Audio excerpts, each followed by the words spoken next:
Hola, hoy te mostraré cómo hacer para aplicarle materiales en Revit a un modelo traído desde AutoCAD.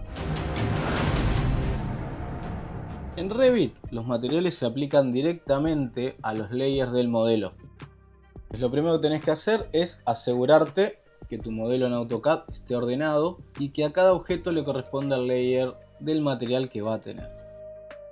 Ya habiendo chequeado eso, una vez que tienes tu modelo importado a Revit, tenés que usar la herramienta modificar gráficos en vista y luego modificar por categoría.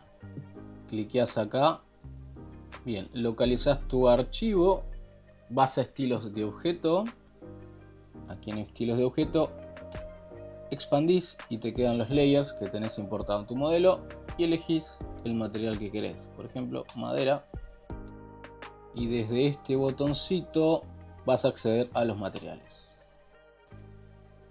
Elegís el que más te gusta, lo aceptás, aplicás, aceptás, aceptás y listo, ya te quedó el material aplicado.